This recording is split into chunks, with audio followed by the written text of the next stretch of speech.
नमस्कार, आप सभी का स्वागत है यूथ अध्ययन के चैनल पे।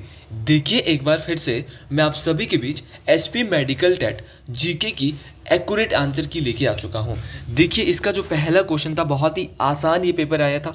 जो क्वेश्चन हमने आपको करवाए थे सेम क्वेश्चन इस परीक्षा में आपसे पूछे गए थे कि जैन धर्म की 24वें अथवा अंतिम तीर्थंकर कौन है। तो अगर बात की जाए जैन धर्म की 24वें अथवा अंतिम तीर्थंकर की तो वो थे वर्धमान महावीर। मैंने बहुत बार आपको बोला था कि महावीर स्वामी जैन धर्म के वास्तविक संस्थापक 24वें तीर्थंकर एवं अंतिम तीर्थंकर थे। जैन धर्म में कितने तीर्थंकर हुए आप सभी लोग जानते हैं कि जैन धर्म में सर 24 तीर्थंकर हुए थे। अच्छा, क्वेश्चन पूछने वाला क्वेश्चन ये भी अब पूछता था कि जो महावीर स्वामी है उनका जो है वो मूल नाम बचपन का नाम क्या था। तो बचपन का नाम उनका वर्धमान था। तो ऑप्शन में देखो कैसा नाम दिया था, वर्धमान महावीर। अब देखिए ऑप्शन में यहाँ पे ऋषभ दे दिया था, आपका सुमतिनाथ दिया था, चंद्रप्रभा दिया था, लेकिन हमको ज़्यादा से ज़्यादा पढ़ना है ऋषभनाथ के बारे में। ऋषभनाथ कौन थे? तो ऋषभनाथ जैन धर्म के संस्थापक और प्रथम तीर्थंकर। तो ऐसा क्वेश्चन पूछा जाता है कि जैन धर्म के संस्थापक कौन है और प्रथम तीर्थंकर कौन है, तो बोलेंगे ऋषभनाथ है। अच्छा, कल के लिए क्वेश्चन पूछने वाला क्वेश्चन और क्या पूछ सकता है? क्वेश्चन पूछने वाला क्वेश्चन पूछता है जैसे कि टेट परीक्षा में पूछा था कि महावीर स्वामी का जन्म कब हुआ था। तो महावीर स्वामी का जन्म कई किताबों में 599 ईसा पूर्व है और कई किताबों में 540 है। तो आप दोनों को लेके भी चल सकते हैं, लेकिन 599 यहाँ पे टेट परीक्षा में दिया गया था तो हम 599 को लेके चलते हैं। तो 599 ईसा पूर्व में जो है वो जन्म हुआ था इनका। कहाँ पे हुआ था? कुंडग्राम में हुआ था, ये भी आपको याद रखना है। महावीर स्वामी की बात करें तो इनके पिता का नाम सिद्धार्थ है और इनकी माता का नाम त्रिशला है। पिता का नाम सिद्धार्थ है, माता का नाम त्रिशला है, पत्नी का नाम यशोदा है और पुत्री का नाम प्रियदर्शनी है।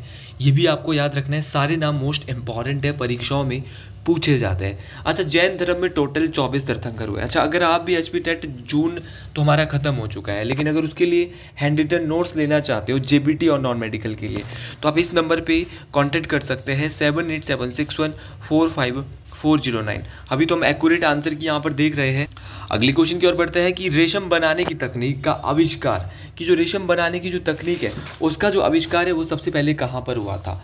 तो where the technique of silk रेशम प्रोडक्शन वाज फर्स्ट इन्वेंटेड। तो ये जो यहाँ पे हुआ था वो कहाँ पर हुआ था? तो याद रखना ये चीन में। देखो आपको पता होना चाहिए, भारत में तो नहीं हो सकता, तो ग्रीस यूनान में भी नहीं है, जापान में भी नहीं है, तो कहाँ पर है? आपका चीन में है। ऑप्शन बी के साथ चलेंगे, जिसने बी लगाया होगा बिल्कुल सही है। और एक आध बार मैंने अपनी सीरीज में इस क्वेश्चन को आपको जरूर करवाया था। अगला क्वेश्चन देखिए, इस क्वेश्चन के बारे में 10 बार मैं आपको बता चुका था कि भारत की मानक समय रेखा कौन सी है। पहले तो भारत की जो मानक समय रेखा है जिसको इंडियन स्टैंडर्ड टाइम लाइन कहा जाता है IST, मैं बहुत बार बोल चुका हूँ कि कितने डिग्री में है। तो आप सभी लोग जानते हैं कि 82.5 डिग्री पूरब में है। देखिए ये क्वेश्चन बहुत बार मैं आपको बता चुका था कि भारत की जो समय रेखा है वो कितने डिग्री में है, 82.5 डिग्री पूर्वी देशांतर है। क्वेश्चन पूछने वाला क्वेश्चन पूछता है कि भारत का समय कितना आगे चल रहा है। तो मैंने आपको पहले ही बोला था कि 1 डिग्री देशांतर का मतलब जो है वो कितना होता है, 4 मिनट होता है। तो आपको जितनी डिग्री भी दिया है, जैसे कि भारत का जो है वो देशांतर मानक समय रेखा 82.5 डिग्री पे, इसको आपको 4 से गुणा करना था तो कितने मिनट आना था? 330 मिनट आना। और 330 मिनट का मतलब है कि भारत का समय जो है वो 5.5 घंटे GMT से आगे चल रहा है। तो भारत अगर इंग्लैंड में 12 बज रहे तो भारत में कितने बज रहे? 5:30 बज रहे। तो ये क्वेश्चन भी बहुत बार पूछा गया है और आने वाली परीक्षाओं के लिए क्वेश्चन आपको बहुत काम आने वाला है कि भारत की मानक समय रेखा कितने डिग्री पे है, उसका समय कितना आगे चल रहा है। तो बोलेंगे 5.5 घंटे सर आगे चल रहा है। लेकिन क्वेश्चन पूछने वाला क्वेश्चन ये भी पूछता है कि जो IST लाइन है वो भारत के कितने राज्यों से गुजरती है। भारत की जो मानक समय रेखा है तो भारत के 5 राज्यों से। अगर 5 राज्यों को वैसे याद करेंगे तो दिक्कत हो सकती है। अब कैसे याद करना है IST लाइन बोले तो इंडियन स्टैंडर्ड टाइम लाइन देशों को कैसे याद करना है। तो इसके लिए एक ट्रिक मैंने आपको दिया है कि यूपी 36 आम खा गया। कहाँ पे खा गया भाई? उड़ीसा में। यूपी 36 आम खा गया उड़ीसा में। किसकी ट्रिक है? तो ये ट्रिक है आपकी किसकी? भारत की मानक समय रेखा की। यूपी से बोले उत्तर प्रदेश, 36 से बोले छत्तीसगढ़, आम से बनेंगे 2, आंध्र प्रदेश और मध्य प्रदेश। तो आंध्र प्रदेश और मध्य प्रदेश और पांचवा आपका कौन सा हो गया? उड़ीसा। तो 5 राज्य आपको याद रखने हैं, उत्तर प्रदेश, छत्तीसगढ़, आंध्र प्रदेश, मध्य प्रदेश और उड़ीसा। ये 5 राज्य ऐसे हैं जहाँ से भारत की मानक समय रेखा गुजरती है। तो मतलब आपको पता होना चाहिए कि भारत की मानक समय रेखा कितने राज्यों से, वो राज्य कौन कौन से जहाँ से भारत की मानक समय रेखा जाती है। तो उसके लिए ट्रिक, बहुत छोटे छोटे ट्रिक आपको याद रखने की। सर यूपी 36 आम खा गया उड़ीसा में, ये इसकी जो है वो सही मायने में ट्रिक है। तो ये सारे क्वेश्चन परीक्षाओं के लिए काम आने वाले क्वेश्चन है, आपको आने वाले समय में ये क्वेश्चन काम आ सकते हैं। अगला क्वेश्चन, इस क्वेश्चन के बारे में आप लोग सभी लोग जानते हैं कि मैं कितने बार डिस्कस करवा चुका था कि बौद्ध धर्म की प्रथम संगीति का, प्रथम सभा का आयोजन कहाँ पर हुआ। क्या ये क्वेश्चन मैंने आपको डिस्कस नहीं करवाया था? 100 बार मैं इस क्वेश्चन को आपको डिस्कस करा चुका था। तो पहली जो बौद्ध संगीति हुई थी वो कहाँ पर हुई थी? राजगीर में, या राजगीर कहाँ पड़ता है? ये बिहार में। अब कल के लिए क्वेश्चन पूछने वाला क्वेश्चन पूछेगा कि पहली राजगीर में हुई थी, दूसरी कहाँ हुई थी? तो दूसरी हुई थी वैशाली दीदी के घर में, पहली हुई थी राजभाई के घर में। ये ट्रिक मैंने आपको दिया था। तीसरी हुई थी आपकी पाटलिपुत्रम में, और चौथी कहाँ हुई थी? कुंडलवन कश्मीर में। देखो चारों याद होनी चाहिए। आप अगर एक याद करके पेपर में जा रहे हो तो बात नहीं बनने वाली है। टॉपिक को पढ़ना है तो पूरा पढ़ डालिए।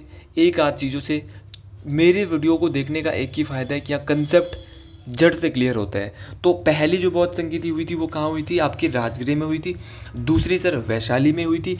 तीसरी पाटलिपुत्र में हुई थी, और चौथी कुंडलवन कश्मीर में हुई थी। अच्छा, क्वेश्चन पूछा जाता है कि जो प्रथम बौद्ध सभा हुई थी उस समय शासनकाल किसका होता था? तो उस समय शासनकाल होता था अजात शत्रु। किसका होता था भाई? याद रखना, अजात शत्रु का होता था। और जब दूसरी हुई थी तो उस समय शासनकाल होता था, जब वैशाली में हुई थी उस समय शासनकाल होता था काला शोक। किसका होता था? काला शोक का। और जब तीसरी बौद्ध संगीति हुई थी तो उस समय शासनकाल होता था अशोक। किसका होता था? अशोक का होता था। और चौथी बौद्ध संगीति के समय जो कहाँ पर हुई थी? कुंडलवन कश्मीर में हुई थी। उस समय जो शासनकाल होता था वो होता था कनिष्क। अगला क्वेश्चन यहाँ पे था कि ब्रिटिश भारत का इतिहास नामक पुस्तक किसके द्वारा लिखी गई? ये बड़ी आसान बुक है। तो ये लिखी थी जेम्स मिल ने।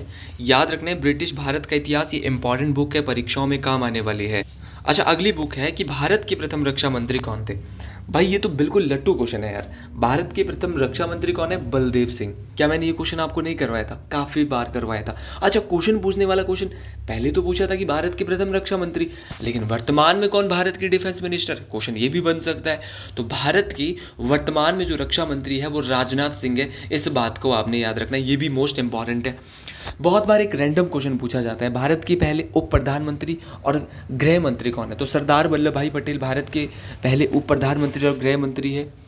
क्वेश्चन ये भी पूछा जाता है कि भारत के पहले शिक्षा मंत्री कौन है? तो भारत के जो पहले शिक्षा मंत्री है वो कौन है? तो है अबुल कलाम आज़ाद। अबुल कलाम आज़ाद भारत के पहले शिक्षा मंत्री थे।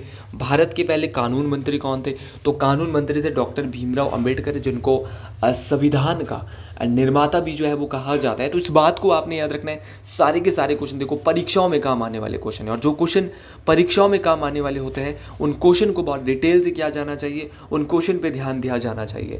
अगला क्वेश्चन यहाँ पे सुल्तान इल्तुतमिश की बेटी रजिया सुल्तान कब सिंहासन पर बैठी? देखो, दिल्ली सल्तनत की पहली मुस्लिम शासिका, ये क्वेश्चन तो बहुत बार पूछा जाता है। दिल्ली सल्तनत की पहली और अंतिम मुस्लिम शासिका कौन थी? रजिया सुल्तान थी। और रजिया सुल्तान की बात करें तो ये जो शासन काल में बैठी थी वो 1236 में बैठी थी। इल्तुतमिश की बेटी थी, गुलाम वंश से संबंधित थी। ऑप्शन ए बिल्कुल सही हो जाएगा।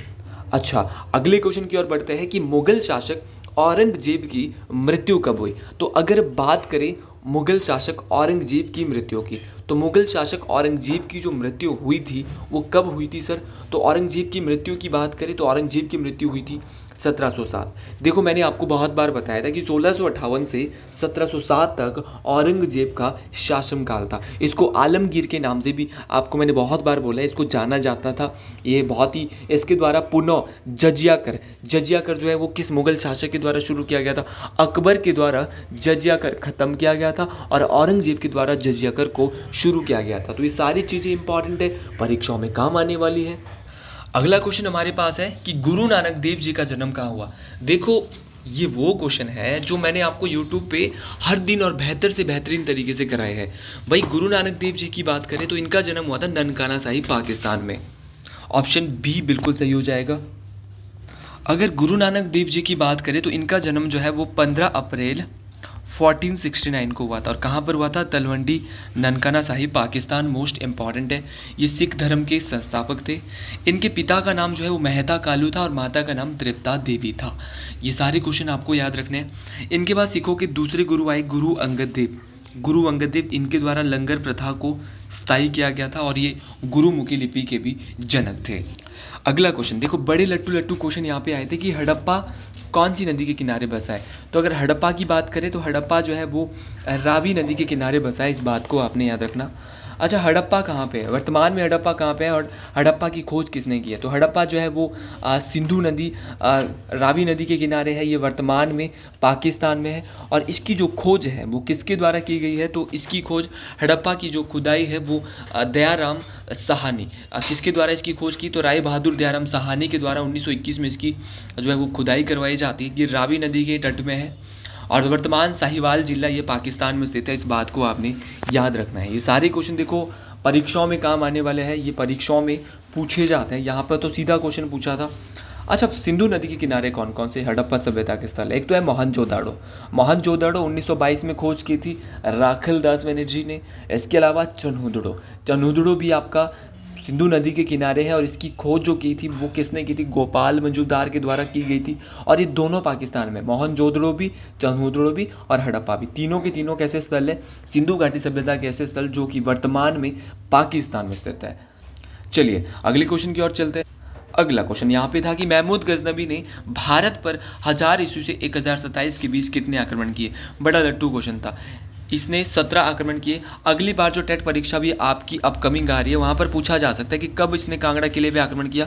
तो कांगड़ा किले पे इसने 1009 ईस्वी पे आक्रमण किया था, ये भी आपको याद रखना है। और टोटल इसने जो है वो 17 आक्रमण किए थे, इस बात को आपने याद रखना है, भी मोस्ट इंपॉर्टेंट बात है। अगली क्वेश्चन की बात करते हैं कि कांग्रेस के प्रथम ब्रिटिश अंग्रेज अध्यक्ष कौन थे? क्या इस क्वेश्चन को हमने डिस्कस नहीं किया था? बहुत बार हम इस क्वेश्चन को, सेम क्वेश्चन को डिस्कस कर चुके थे। तो भाई कांग्रेस के पहले ईसाई अध्यक्ष या अंग्रेज अध्यक्ष कौन थे? तो वो थे आपके जॉर्ज यूल। सर इस क्वेश्चन को हम बहुत बार देख चुके थे कि जॉर्ज यूल कांग्रेस के पहले अंग्रेज अध्यक्ष थे।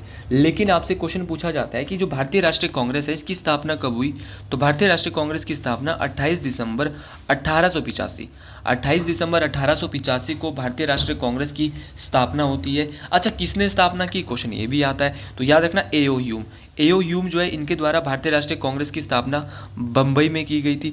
अब क्वेश्चन पूछा जाता है कि जब भारतीय राष्ट्रीय कांग्रेस की स्थापना हुई तो पहले उस समय भारत के वॉइसरॉय थे लॉर्ड डफरिन। तो याद रखना अंग्रेज बहुत डफर थे जिन्होंने भारतीय राष्ट्रीय कांग्रेस की स्थापना की। तो वॉइसरॉय कौन थे? लॉर्ड डफरिन थे।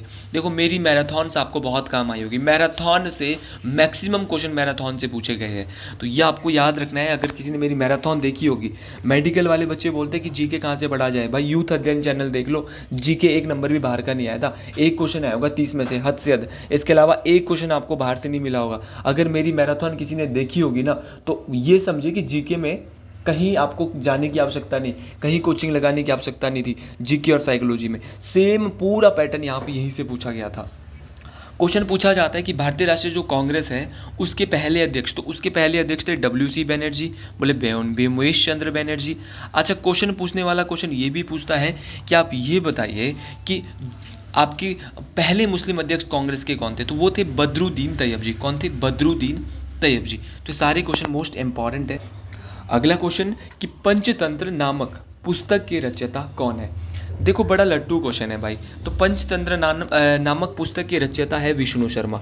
अच्छा, ये तो आप सब लोग जानते हैं कि पंचतंत्र के विष्णु शर्मा है। देखो यार, मैं बोल रहा हूँ ना कि इतने आसान क्वेश्चन इस परीक्षा में थे कि मतलब कि कोई भी अगर चले जाता जिसने यूथ अध्ययन चैनल पढ़ा होगा, वो आसानी से जो है वो इस पेपर में जीके जो है वो पूरी की पूरी मान लेता।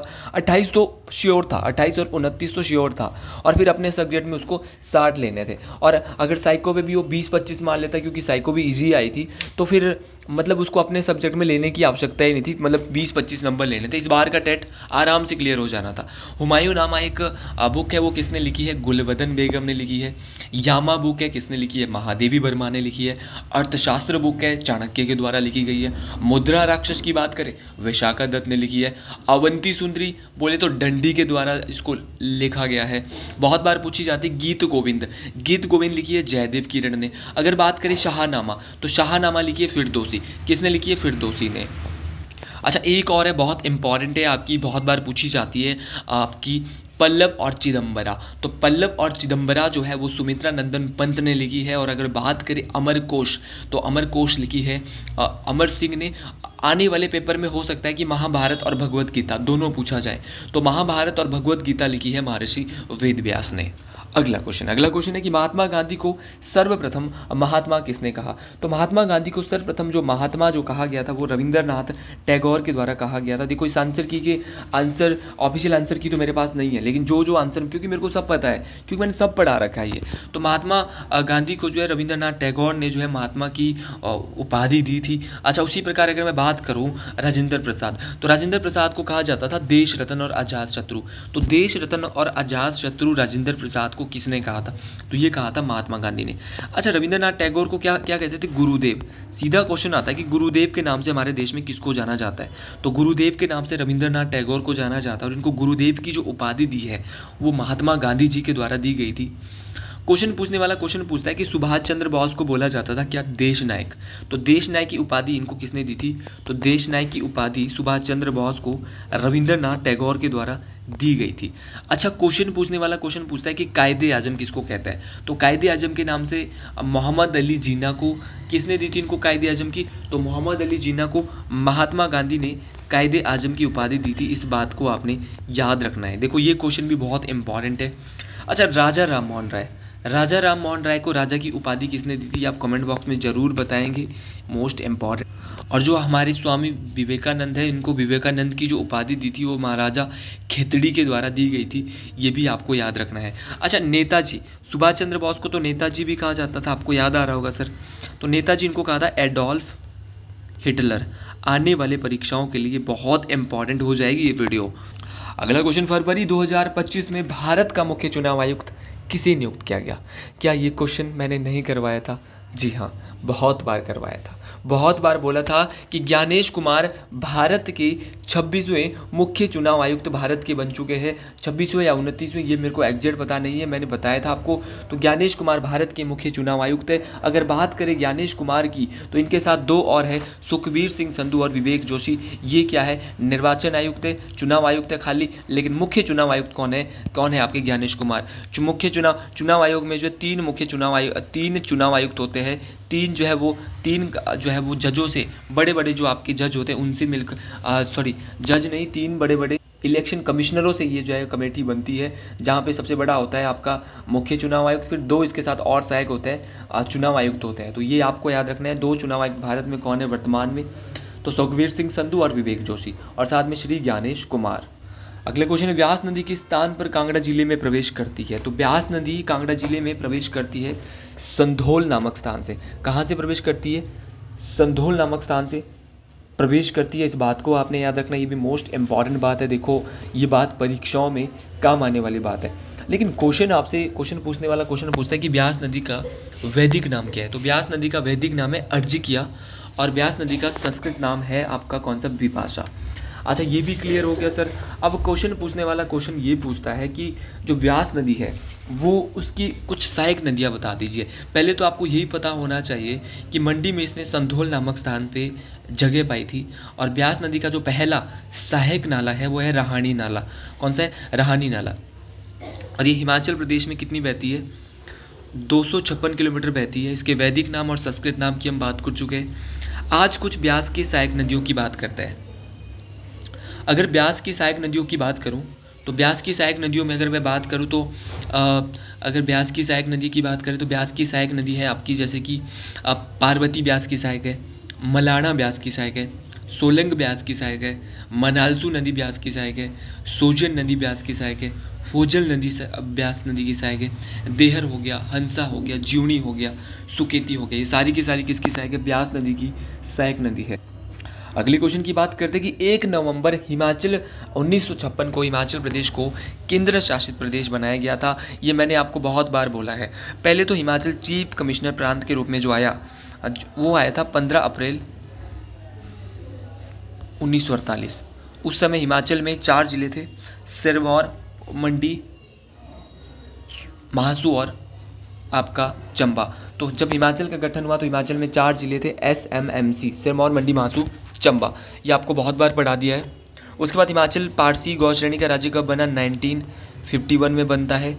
फिर केंद्र शासित प्रदेश 1956 में बनता है और पूर्ण राज्य का दर्जा भारत हिमाचल को 1971 में मिलता है 25 जनवरी 1971 को, और हिमाचल भारत का 18वां राज्य बनता है जब इसको पूर्ण राज्य का दर्जा मिलता है। अगला क्वेश्चन है कि हिमाचल प्रदेश के प्रथम राज्यपाल कौन थे? बड़ा ही आसान क्वेश्चन है। तो हिमाचल प्रदेश के प्रथम राज्यपाल थे एस चक्रवर्ती।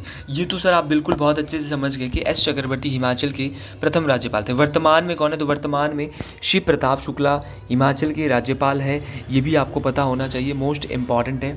अच्छा, अगर बात करें आपकी प्रथम मुख्य आयुक्त की, तो वो NC मेहता है। पिछली वीडियो में डिस्कस कर चुका हूँ डिटेल से, तो यहाँ हम ज़्यादा डिटेल नहीं जाने वाले हैं। हिमाचल की पहली महिला मुख्य न्यायाधीश तो वो लीला सेठ है, और पहले न्यायाधीश कौन है? मिर्ज़ा हमीदुल्ला बेग, और ये टेट में क्वेश्चन पूछा जा चुका है। सांच दर्रा किस जिले में? बड़ा आसान क्वेश्चन है भाई, सांच दर्रा किस जिले में? तो सांच दर्रा आपके चंबा में है, और याद रखना है कि सांच दर्रा चंबा को पांगी से अलग करता है। एक दराटी दर्रा, ये भी चंबा को पांगी से अलग करता है। अगला क्वेश्चन यहाँ पे दिया गया था कि 2011 की जनगणना के अनुसार हिमाचल प्रदेश कम जनसंख्या घनत्व वाला जिला कौन सा? तो सबसे कम जनसंख्या घनत्व वाला जिला यहाँ पे ऑप्शन में ही नहीं दिया है, लाहौल स्पीति। लाहौल स्पीति का जो जनसंख्या घनत्व था वो ज़्यादा नहीं था सर, कितना था? 2 प्रति व्यक्ति वर्ग किलोमीटर था। और अगर बात की जाए किन्नौर की, तो किन्नौर का जो जनसंख्या घनत्व था वो कितना था? 13। किन्नौर का 13 था, और अगर लाहौल स्पीति की बात करें तो 2 था। अब लाहौल स्पीति जब ऑप्शन में नहीं है तो किसको लेके चलेंगे? किन्नौर। ये ऐसे क्वेश्चन मैं आपको बताता रहता हूँ कि आपको एग्जैक्ट याद होना चाहिए। हिमाचल का टोटल जनसंख्या घनत्व कितना था? तो हिमाचल का टोटल जो जनसंख्या घनत्व था वो कितना था? तो हिमाचल का टोटल था 123। याद रखना, हिमाचल का टोटल कितना था? तो हिमाचल का टोटल 123 था। इस बात को आपने याद रखना है। हिमाचल का जो जनसंख्या घनत्व था वो टोटल कितना था? तो हिमाचल का जनसंख्या घनत्व 123 था। इस बात को आपने याद रखना है, मोस्ट इम्पॉर्टेंट है। अच्छा, अगले क्वेश्चन की बात करें कि देहरा विधानसभा किस लोकसभा के अंतर्गत आती है? आपने अक्सर सुना होगा कि देहरा कांगड़ा में है, लेकिन देहरा कांगड़ा में नहीं है। देहरा कांगड़ा में आता है, लेकिन ये किस लोकसभा क्षेत्र के अंतर्गत आता है? तो ये देहरा विधानसभा क्षेत्र हमीरपुर लोकसभा के अंतर्गत आती है, और ये मैं एक बार आपके बीच डिस्कस भी कर चुका था। और अगर देहरा विधानसभा की बात करें तो देहरा जो विधानसभा यहाँ की विधायक जो है वो कमलेश ठाकुर है। इस बात को आपने याद रखना है, मोस्ट इंपॉर्टेंट है। हिमाचल में महिला विधायक 3 है, एक लाहौल स्पीति से है। लाहौल स्पीति से जो है आपकी वो कौन है? तो लाहौल स्पीति से आपकी अनुराधा जी है, और पछाद से आपकी रीना कश्यप जी है, और श्रीमती कमलेश ठाकुर जी आपके कहाँ से? आपकी देहरा से है। अगला क्वेश्चन था कि बिलासपुर का प्रसिद्ध मंदिर कौन सा है? तो आप सभी लोग जानते हैं कि नैना देवी मंदिर बिलासपुर में, बहुत बार मैं आपको बढ़ा चुका था। चिंतपूर्णी मंदिर कहाँ पे? तो ये उन्ना में है, यहाँ पे चिंतपूर्णी माता का मेला भी लगता है। ज्वालामुखी मंदिर आपके कांगड़ा में है, और लक्ष्मी नारायण मंदिर चंबा में है। ये भी मोस्ट इंपॉर्टेंट है। अगला क्वेश्चन है कि लवी मेला कहाँ मनाया जाता है? तो लवी मेले की बात करें तो लवी मेला जो है आपके रामपुर बुशहर में मनाया जाता है। ये भी मोस्ट इंपॉर्टेंट था। ऑप्शन सी इसका भी आपने सही कर दिया होगा। अगला क्वेश्चन था हमारे पास कि किस शहर को मशरूम शहर घोषित किया गया है? तो सोलन को ही मशरूम सिटी के नाम से जाना जाता है। हिमाचल की काशी मंडी को कहा जाता है। आप लोग सभी लोग जानते हैं कि हिमाचल प्रदेश की काशी किसको कहते हैं? तो हिमाचल की काशी आपके मंडी को कहा जाता है।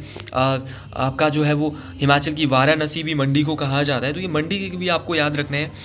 अच्छा, अगर बात करें उन्ना की, तो उन्ना में एक नदी है जिसको शोक का दरिया कहा जाता है। वो कौन सी नदी है? वो आपकी स्वां नदी। तो स्वां नदी रिवर ऑफ सोरो कहाँ पर है? ये उन्ना में है। गुम्मा और द्रंग नमक की खाने किसके लिए प्रसिद्ध है? इसके बारे में डिटेल से हम आने वाली क्लासेस में पढ़ेंगे।